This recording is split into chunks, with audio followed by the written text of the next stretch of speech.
Welcome to my channel exam सहपाठी। और आज के वीडियो में हम जूनियर के सिलेबस के क्रम में अगला टॉपिक देखेंगे जो कि है पृथ्वी की गतियाँ। तो आइए इस टॉपिक को स्टार्ट करते हैं। हमारी पृथ्वी अपने अक्ष पर घूमते हुए अपनी कक्षा में सूर्य के चारों ओर परिक्रमा करती है। हाँ, ये हम लोग पिछली क्लासेस में पढ़ चुके हैं। पृथ्वी का अपनी धुरी या अक्ष पर घूमना परिभ्रमण कहलाता है, यानी कि जो लट्टू की तरह पृथ्वी घूमती रहती है उसको परिभ्रमण कहते हैं। अपने अक्ष पर घूमती है। और पृथ्वी का अपनी कक्षा में सूर्य के चारों ओर परिक्रमा करना परिक्रमण कहलाता है, यानी कि जब सूर्य के चारों ओर घूमती है तो उसको परिक्रमण कहते हैं, और जब खुद के अक्ष पर घूमती रहती है तो उसको परिभ्रमण कहते हैं। पृथ्वी का अक्ष एक काल्पनिक रेखा होता है, ठीक है ना, जो दोनों ध्रुवों से होकर गुजरता है। यानी कि पृथ्वी इस तरह से होती है तो इस तरह से हम ऐसे होता है, इस तरह इसके परितः घूमती रहती है पृथ्वी। तो इसको हम एक काल्पनिक रेखा मान लेते हैं कि इसी के परितः पूरी पृथ्वी घूम रही है। पृथ्वी इसी अक्ष के परितः घूर्णन करती है। पृथ्वी का अक्ष उसके कक्षा तल पर बने लंब से 23.5 डिग्री झुका होता है। कितना झुका होता है? उसके कक्षा तल पर बने लंब से 23.5 डिग्री झुका होता है। देखते हैं कैसे झुका होता है ये। या फिर दूसरे शब्दों में हम ये कह सकते हैं कि पृथ्वी का जो अक्ष है वो कक्षा तल से 66.5 डिग्री का कोण बनाता है। अब इसको हम देखते हैं कैसे ये 23.5 डिग्री झुका होता है। जैसे कि ये हो गया आपका पृथ्वी का कक्षीय समतल हो गया, ठीक है ना, और इस समतल पर ये लंब हो गया। और पृथ्वी का जो अक्ष है वो इस तरह से होता है, यहाँ से इधर साइड, ठीक है ना, ये नॉर्थ साइड हो गया और ये साउथ पोल हो गया। तो ये अक्ष हो गया और ये लंब हो गया। लंब से ये 23.5 डिग्री का कोण बनाता है। ये 23.5 डिग्री का कोण बनाता है, यानी कि वो अपने कक्षीय समतल से 66.5 डिग्री का कोण बनाता है। लंब से 23.5 डिग्री झुका हुआ है और कक्षीय समतल से 66.5 डिग्री का कोण बनाता है, ठीक है ना। यहाँ से 66.5 डिग्री बना रहा है यहाँ से, लेकिन यहाँ से जो झुका हुआ है वो 23.5 डिग्री है। इस बात को आप लोग समझ लीजिए, ठीक है ना। अब देखिए, इस पृथ्वी के इस झुकाव को हम क्या कहते हैं? इसे पृथ्वी का झुकाव कहते हैं, पृथ्वी के अक्ष का झुकाव, टिल्टेशन बोलते हैं इंग्लिश में। इस अक्ष के उत्तरी सिरे पर उत्तरी ध्रुव और दक्षिणी ध्रुव पर दक्षिणी ध्रुव है। अभी आपको दिखाया गया कि यहाँ पे आपका नॉर्थ था, यहाँ पे आपका साउथ पोल था। अब देखते हैं क्या है पृथ्वी की दैनिक गति, यानी कि परिभ्रमण। दैनिक गति क्यों कहते हैं ये भी बताते हैं आपको। पृथ्वी से पश्चिम से पूर्व दिशा में घूमते हुए पृथ्वी 24 घंटे में एक घूर्णन पूरा करती है। पश्चिम से पूर्व पृथ्वी घूमती है, ये भी आप लोग घूर्णन करती है, इसको आप लोग याद रखिएगा। घूर्णन की इस अवधि को एक पृथ्वी दिवस कहते हैं, यानी कि जब एक पूरा चक्कर पूरा कर लेती है पृथ्वी, ठीक है ना, अपना एक घूर्णन कर लेती है, मतलब अपने अक्ष के परितः एक चक्कर पूरा कर लेती है, तो वो आपका क्या होता है? एक दिन होता है आपके।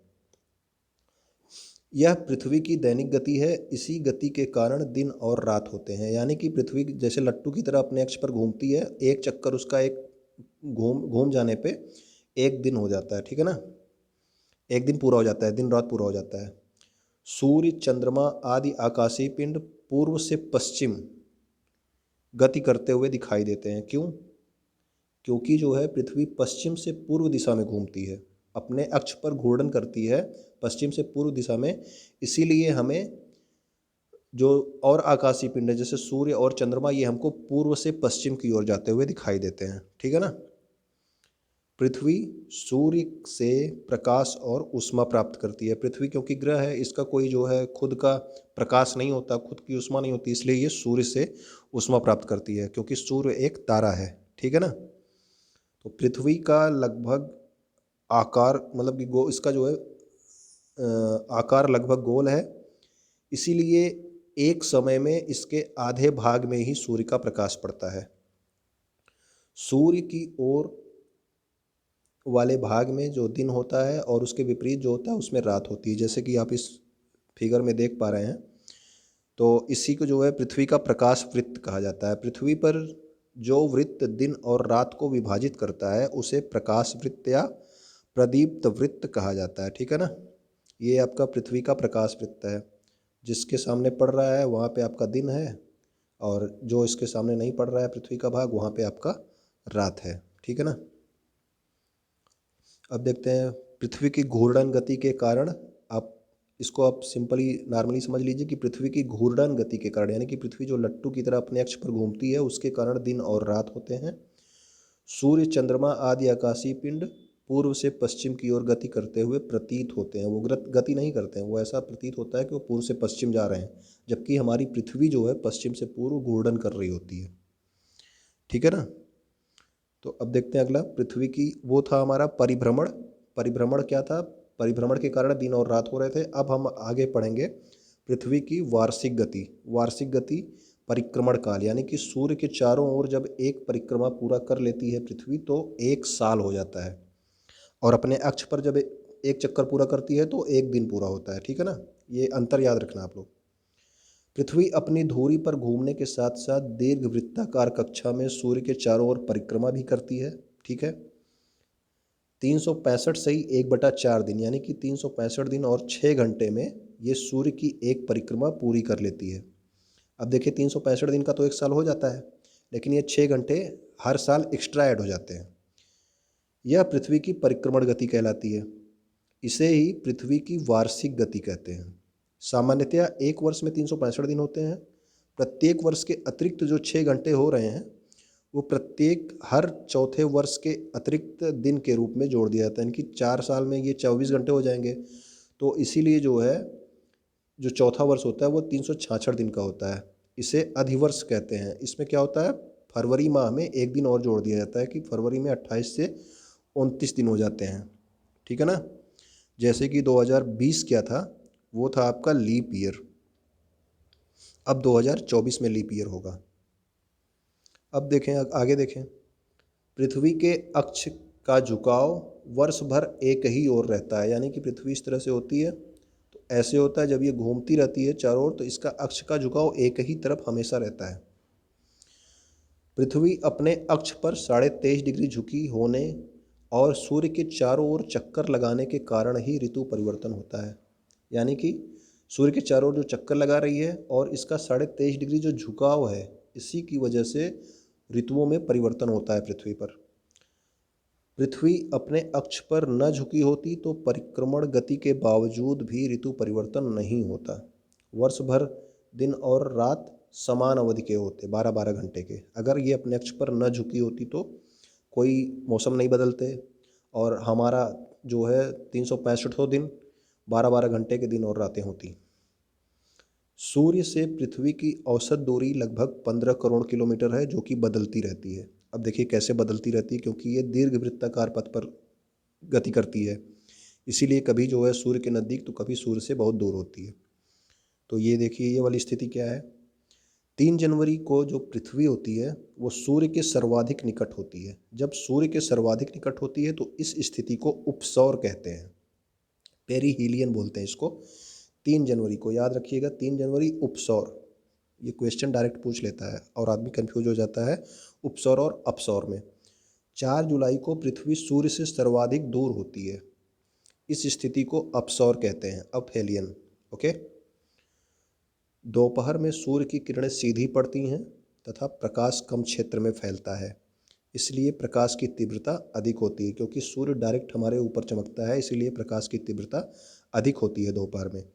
और सायंकाल और प्रातः में क्या होता है, सूर्य की किरणें तिरछी पड़ती हैं, इस तरह से पड़ती हैं, डायरेक्ट नहीं पड़ती हैं।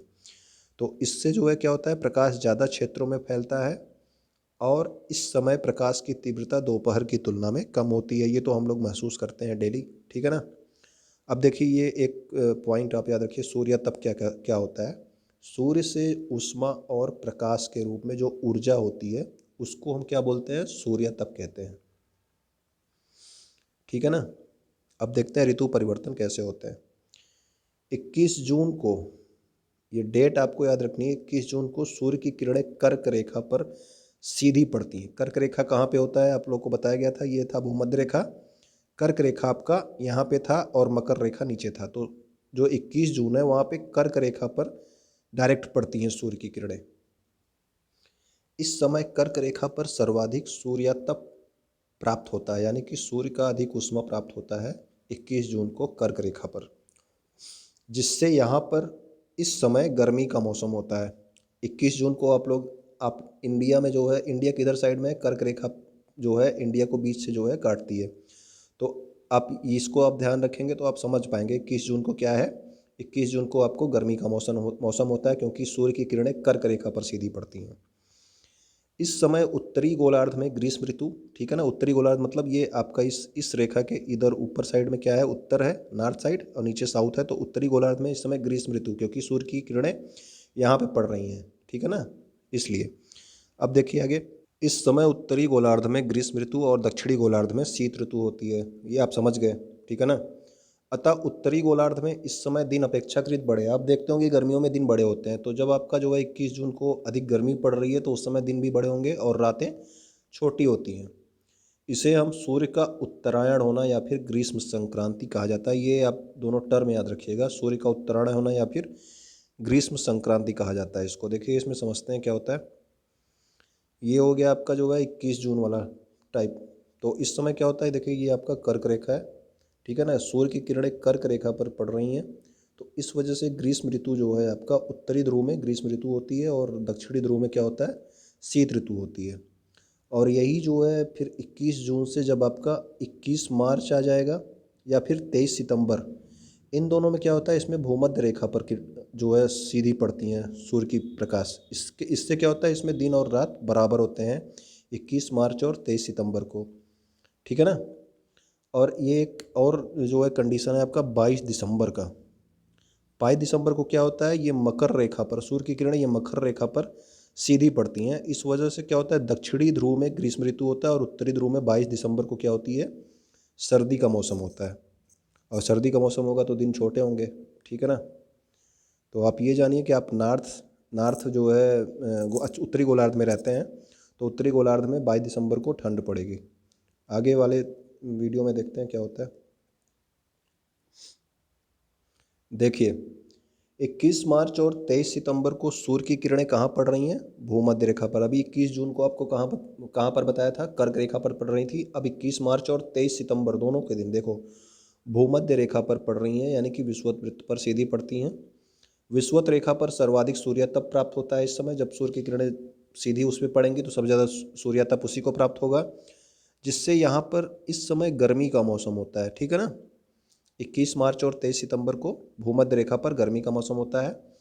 इस समय पूरी पृथ्वी पर इसी समय दिन और रात की अवधि समान होती है, 12-12 घंटे। क्यों, क्योंकि पृथ्वी को जो है भूमध्य रेखा ही पूरा जो है आधे आध में विभाजित करती है। इसलिए जब सूर्य की किरणें इस पे पड़ेंगी सबसे ज़्यादा, तो उस समय पृथ्वी पे दोनों साइड में दिन और रात की अवधि बराबर होगी। किस तारीख को, 21 मार्च और 23 सितंबर को, ठीक है ना।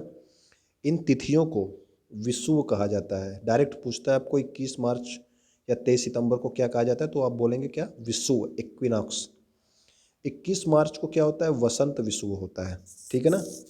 उत्तरी गोलार्ध में वसंत विषुव और दक्षिणी गोलार्ध में शरद ऋतु होती है। वसंत ऋतु और शरद ऋतु आप जानते ही हैं। 21 मार्च को हल्की गर्मी हल्की ठंडी वाला मौसम होता है और 23 सितंबर को शिशिर शिशिर विषुव होता है। इसमें क्या होता है, उत्तरी गोलार्ध में शरद ऋतु होती है और दक्षिणी गोलार्ध में वसंत ऋतु होती है इस समय, ठीक।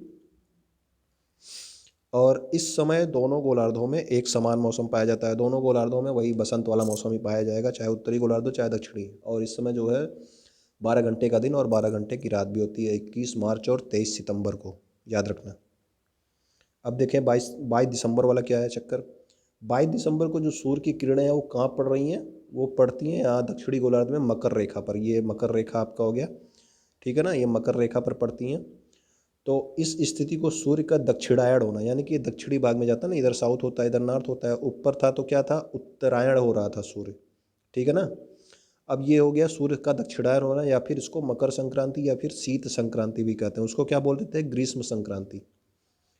इस समय मकर रेखा पर सर्वाधिक सूर्य तप प्राप्त होता है। अब इस पे जो है सूर्य चमक रहा है तो सबसे ज़्यादा सूर्य तप इसी को प्राप्त होगा, जिससे यहाँ पर गर्मी का मौसम होता है। तो साउथ में उस समय गर्मी का मौसम होता है कब, 22 दिसंबर को। और नॉर्थ में क्या होता है 22 दिसंबर को, आप लोग जानते ही हैं कि नॉर्थ में होती है ठंडी का मौसम 22 दिसंबर को, ठीक है ना।